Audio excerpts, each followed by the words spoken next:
అపోస్తలుడైన పౌలు రోమీయులకు రాసిన పత్రిక 8వ అధ్యాయంలో 28వ వచనం చదవండి. దేవుని ప్రేమించు వారికి అనగా ఆయన సంకల్పము చొప్పున పిలువబడిన వారికి మేలు చేయుటకై సమస్తమును సమకూడి జరుగుచున్నవని ఎరుగుదుము. అంతే చాలండి. దేవుడు మనుషులను పిలుస్తాడు. ఏమండి? దేవుడు మనుషులను పిలుస్తాడు. ఎలా పిలుస్తాడో దేవుడు యోబు గ్రంథంలో స్పష్టంగా చెప్పాడు. దేవుడు ఒక్క మారే పలుకును, 2 మార్లు పలుకు. అయితే మొదటిగా వాక్యము ద్వారా దేవుడు ఎవరో ఒక సేవకులను పంపించి పిలుస్తాడు. తర్వాత దేవుడు దర్శనాల ద్వారా పిలుస్తాడు. అంటే కళల ద్వారా దేవుడు ఏం చేస్తాడు? పిలుస్తాడు. ఈ 2 పద్ధతుల్లో దేవుడు తాను పిలుస్తానని మనతో మాట్లాడతాడు. 3వ పద్ధతి ఒకటి ఉంది, కానీ అది అరుదుగా జరుగుతుంది అన్నమాట. అదేంటంటే అపోస్తలుడైన పౌలుని పిలిచారు చూశాడండి. ఆ పద్ధతి నేరుగా వచ్చాడు ఆయన. ఇంకా సేవకుడి ద్వారా ఫస్ట్ పిలిపించాడు, కానీ రాలేదు. కానీ 3వ పద్ధతి ఏంటంటే నేరుగా వచ్చాడు ఆయన. అది కొంతమందికి ఎక్కడో జరుగుతుంది. అయితే మొదటి 2 పద్ధతులు ఏవైతే ఉన్నాయో వాక్యం ద్వారా పిలుస్తాడు, లేదంటే దర్శనాల ద్వారా పిలుస్తాడు. ఒక ప్రశ్న నేను అడుగుతానండి. దేవుడు నిన్ను పిలిచాడా? దేవుడు నన్ను పిలిచాడు అన్నవారు చేయొద్దండి. ఓకే, దేవుడు నిన్ను పిలిచాడు. ఎలా పిలిచాడు మిమ్మల్ని చెప్పండి. నన్నైతే దేవుడు వాక్యం ద్వారా పిలిచాడు, దర్శనం ద్వారా పిలిచాడు. అయితే ఒకరితో వాక్యం ద్వారా పిలుస్తాడు, ఒకరితో దర్శనాలు, కళల ద్వారా. కళలో రాత్రి కలుగు, స్వప్నములో గాఢ నిద్ర పట్టినప్పుడు. అంటే దేవుడు ఇది పిలవడం అన్నమాట. ఇలాగే పిలుస్తాడు దేవుడు. మరలా చదవండి ఆ వాక్యం. దేవుని ప్రేమించు వారికి అనగా ఆయన సంకల్పము చొప్పున పిలువబడిన వారికి. ఆగండి. అంటే ఇక్కడ చూడండి, ఆయన సంకల్పము చొప్పున పిలవబడిన వారికి. అంటే ఆయన పిలిచాడు అంటే దానికి అర్థం ముందు ఒక మాట వచ్చిందండి, సంకల్పం. ఏంటండి? సంకల్పం. అంటే ఆయన నిన్ను పిలిచాడంటేనే ముందు ఒక ప్లాన్ వేసాడు. ఆయన ఒక ప్లాన్ వేసే నిన్ను పిలిచాడు. ఇప్పటికీ కొన్నిసార్లు పిలుస్తూనే ఉంటాడు. నేను ఒక ప్లాన్ వేసాను. సంకల్పం అనగా ఒక ప్లాన్. అంటే ఇక్కడ ఎంతమంది అయితే ఉన్నారో దర్శనాల ద్వారా, వాక్కు ద్వారా నన్ను దేవుడు పిలిచాడు అంటే దేవుడు ఒక ప్లాన్ వేసాడు నీ కోసం. ఆ ప్లాన్ వేసే పిలిచాడు ఆయన. అంటే ఇక్కడ ఉన్న ప్రతి మనిషి పట్ల దేవుడు ఏమేశాడు? ప్లాన్. నీకు దర్శనం ఇచ్చాడంటే ఆల్రెడీ ఆయన ఏమేశాడు? ఒక ప్లాన్ వేసాడు. నీ జనరేషన్స్తో ఒక ప్లాన్. కానీ ఆ పిలుపును మనం నిర్లక్ష్యం చేస్తున్నప్పుడు అంత పెద్ద ప్లాన్ ఏమవుతుందంట? ఆగిపోతుంది. అంటే అది డీయాక్టివ్ మోడ్లోకి వెళ్ళిపోతుంది. ఆ ప్లాన్కి నువ్వు ఇప్పుడు అడుగులు వేయాలి. అంటే గొప్ప ప్లాన్ వేసి పిలిచాడు నిన్ను. ఆ ప్లాన్ ఏంటో నాకు తెలీదు, నీకు తెలియదు. ఇప్పుడు నువ్వేం చేయాలి? ఆ ప్లాన్ ఏంటో నాకు చెప్పాలి. కానీ ఒకటి మాత్రం కన్ఫర్మ్, ఆ ప్లాన్ వల్ల నీవు నీ పిల్లలు ఏమవుతారంట? ఉన్నతమైన శిఖరాలకు ఎక్కిస్తాడు ఈ ప్రపంచంలో. అంటే ఆయన పిలుపు వచ్చింది అనగానే ఏదో ప్లాన్ వేశాడు. ఏం ప్లాన్ అయి ఉంటుంది అనేది మన ఆలోచన. ఆ పిలుపుకు తగ్గట్లుగా నువ్వు ఇప్పుడు నడవాలి. అంటే కొన్నిసార్లు ఏమవుద్దంటే దేవుని పిలుపు మేరకు ఈ మార్గంలోకి వచ్చావు. దేవుని పిలుపు మేరకు ఈ మార్గంలోకి వచ్చినప్పుడు కొన్ని ఇబ్బందికరమైన పరిస్థితుల గుండా వెళ్ళవలసి వస్తుంది. అంటే ఇబ్బందికరమైన పరిస్థితుల గుండా నువ్వు ట్రావెలింగ్ చేస్తున్నప్పుడు అక్కడ నేను అనుకోవలసింది ఏంటంటే, ఈరోజు ఇబ్బందికరమైన పరిస్థితి ఉంది, కానీ చివరికి మాత్రం ఏం జరుగుతుంది? చివరికి మేలే. ఎందుకు చివరికి మేలే జరుగుతుందంటే, ఆయన నన్ను పిలిచాడు గనక నేను ఈ మార్గంలోకి ఏమయ్యాను? వచ్చాను. అంటే ఈరోజు జరుగుతున్న ఏదైతే ఇబ్బందికరమైన పరిస్థితులని నువ్వు అనుకుంటున్నావో, ఇబ్బందికరమైన స్థితి నువ్వు అనుకుంటున్నావో, ఇది మాత్రం ఖచ్చితంగా నీకేమవుద్దంట? మేలే. నిర్గమకాండము 14:1. మరియు యెహోవా మోషేతో ఇలాగ సెలవిచ్చెను, ఇశ్రాయేలీయులు తిరిగి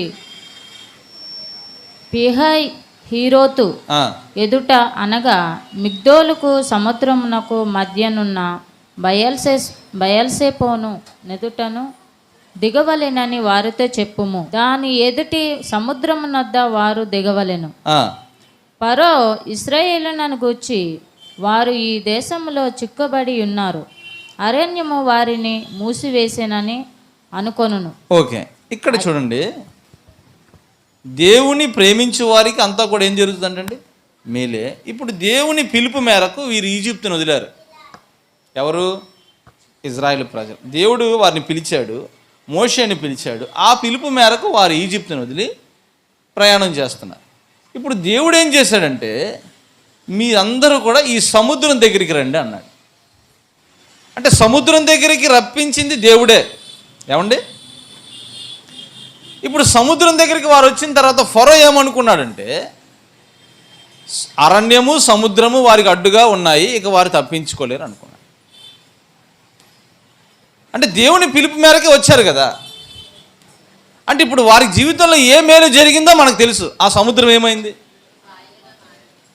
2 పాయలుగా. అంటే ఇక్కడ వారికి అడ్డుగా ఉన్న సమస్యలు 3. 1 అరణ్యము, 2 సముద్రము, ఇప్పుడు 3వది ఫరో వస్తాడు. ఆ ఫరో కూడా రావడానికి కారణం ఏంటంటే 4వ వచనం, అయితే నేను ఫరో హృదయమును కఠినపరచుదును. అది అసలు ఫరో రాడంట. ఏమండి? ఫరో ఈ ఇజ్రాయేల్ ప్రజలను చంపడానికి రాడంట. కానీ ఫరో హృదయములో ఆ ఆలోచన ఎవరు పుట్టిస్తారంట? దేవుడే.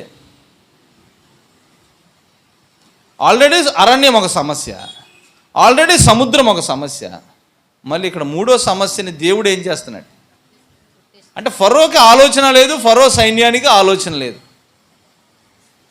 ఫరో హృదయాన్ని ఏం చేశాడు అంటే, ఇప్పుడు ఎన్ని సమస్యలు వారికి? 3 సమస్యలు. అంటే ఇప్పుడు 3 సమస్యల మధ్య వారికి మేలు జరగబోతుందంట. అర్థమవుతుందండి? సముద్రం దగ్గరికి నడిపిస్తుంది ఎవరు? దేవుడే. ఫరోని రప్పిస్తుంది ఎవరు? దేవుడే. వారిని పిలిచింది ఎవరు? అంటే దేవుడు నిన్ను పిలుచుకున్నాడు గనక, దేవుడు నిన్ను పిలుచుకున్నాడు గనక అడ్డుగా ఏ సమస్య ఉన్నా, ఎవరు నీ మీదకి వచ్చినా నీవు భయపడవలసిన పని అయితే ఎందుకు లేదు? ఆయన ప్లాన్ వేశాడు. అంటే అడ్డుగా సముద్రం వచ్చింది అంటే, ఇటువైపు అరణ్యం ఉంది అంటే, ఎవడో నా మీద వస్తున్నాడు అంటే నేను భయపడవలసిన పని లేదు. ఎందుకంటే ఆయన ఏదో ప్లాన్ వేశాడు. ఆయన ఏదో ప్లాన్ వేశాడు. ఆ ప్లాన్ ఏంటో ఎవరికీ తెలియదు. ఈవెన్ ఆ ప్లాన్ మోషేకి కూడా తెలియదు. ఇప్పుడు ఎవరు నీ మీదకి వస్తున్నారు? ఏవి నీకు అడ్డుగా ఉన్నాయి? నీవైతే పిలువబడ్డావు. ఎవరి చేత? నిన్ను పిలుచుకున్నాడు. పిలుచుకున్నవాడు నిన్ను ఒక స్థలానికి నడిపించాడంటే already God has a plan. Plan వేసే నిన్ను ఆ స్థలానికి ఏం చేశాడు? తీసుకొచ్చా. నేను నిన్ను పిలుచుకున్నాను కదా, దర్శనం ఇచ్చి, వాక్యం ద్వారా నేను నిన్ను పిలిచాను కదా.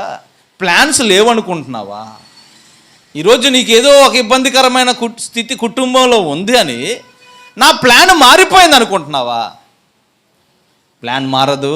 ప్లాన్ నీకు అంతు చెక్కదు. కానీ ప్లాన్ ఏంటంటే, ఎర్ర సముద్రం చీలిన తర్వాత ఇజ్రాయేల్ ప్రజలందరూ చచ్చిపోయారు. ఇది ప్లాన్.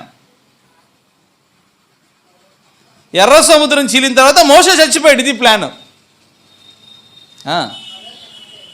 ప్లాన్ ఏంటంటే, నీ సమస్యలు నేను చంపివేస్తాను. అదే ప్లాన్. నిన్ను వెంటాడుతున్న సమస్యను చంపడమే నా ప్లాన్. అంటే దేవుడు ప్లాన్ ఎందుకు వేశాడంట? నీనెప్పుడు నెమ్మది, శాంతి, సమాధానంతో ఉంచడమే ప్లాన్. అయితే ఇప్పుడు నువ్వు అనొచ్చు, మరి ఎందుకండి నన్ను ఎప్పుడు నెమ్మది, శాంతి, సమాధానములతో ఉంచడం కోసం ఆ సముద్రం దగ్గరికి తీసుకెళ్ళడం, ఆ అరణ్యంలోనికి తీసుకెళ్ళడం, ఆ ఫరో హృదయాన్ని ప్రేరేపించడం? అంటే నిన్ను నెమ్మది, శాంతి, సమాధానములతో ఉంచడం మాత్రమే కాదు ఆయన చేసేది, నీకు ఒక సాక్ష్యాన్ని తయారు చేస్తాడు ఆయన. అర్థమవుతుందమ్మా?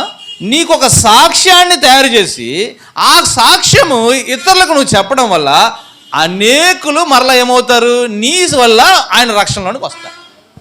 ఇప్పుడు ఎర్ర సముద్రం చీలిన తర్వాత ఆ ప్రజలందరూ చనిపోయారు కదా, ఐగుప్తు ప్రజలు. అది దాటిన తర్వాత ఈ మోషే దగ్గరికి ఒక ఆయన వస్తాడు. ఎవరు వస్తారు చెప్పండి? వాళ్ళ మామగారు. అప్పుడు వెంటనే మోషే గారు అతను రాగానే ఆ మార్గ మధ్యలో ఏవేవి జరిగాయో, ఐగుప్తులో ఏం జరిగాయో అన్నీ కూడా అతనికి వివరిస్తాడు. అంటే ఈ ఆలోచన ఇప్పుడు అతని మనసులో మారాలి అంటే ఇక్కడ నీ జీవితంలో అద్భుత కార్యాలు జరగాలి. అప్పుడే ఆ మాట వారి నోట మాట మారుతుంది అనమాట. అంటే అన్ని రోజులు ఆయన ఏమనుకున్నాడంటే అందరి దేవుళ్ళు ఏమై ఉన్నారు? సమానమే. కానీ ఎప్పుడైతే ఇవన్నీ మోషేలు వివరించాడో, ఇలాగ సముద్రము, అలాగ అరణ్యము, సైన్యము, సముద్రము చీలింది, తర్వాత అందులో నుంచి మేము నడుచుకుంటూ వెళ్ళాము, ఇదంతా వివరించిన తర్వాత ఇన్ని రోజులు నేను అనుకున్నది తప్పు, యెహోవా సకల దేవతల కంటే గొప్పవాడు. ఎలా ఉంది చూడండి దేవుని ప్లాన్. హల్లెలూయా, హల్లెలూయా. అంటే నీకు ఒక సమస్య ఉన్నప్పుడు సాక్ష్యం తయారవుతుంది. ఏం తయారవుతుందండి? నీకు ఒక సమస్య ఉన్నప్పుడు అక్కడ ఒక దేవునికి ఒక ప్లాన్ ఉంది, ఏదో ప్లాన్ ఉంది ఇక్కడ. అందుకే వీరు నన్ను చుట్టుముడుతున్నారు. ఇప్పుడు ఎంతమంది చుట్టుముట్టారు ఇజ్రాయేల్ ప్రజల్ని? సముద్రము, అరణ్యము, ఫరో సైన్యము. ఎందుకు ఏదో చేస్తున్నాడు? నిన్ను పిలిచినవాడు నమ్మదగినవాడు. నిన్ను పిలుస్తున్నాడు ఆయన, రాబిట్ట. నువ్వు రాలేనప్పుడు ప్లాన్స్ అన్నీ ఆగిపోతాయి. అంటే ఆయన పిలుపు మేరకు నువ్వు ఆయన చెప్పినట్లుగా అడుగులు వేసినట్లయితే అనేకులు నీ వల్ల రక్షణలోనికి వస్తారు. God has a plan. సంకల్పం ఉంది ఆయనకి.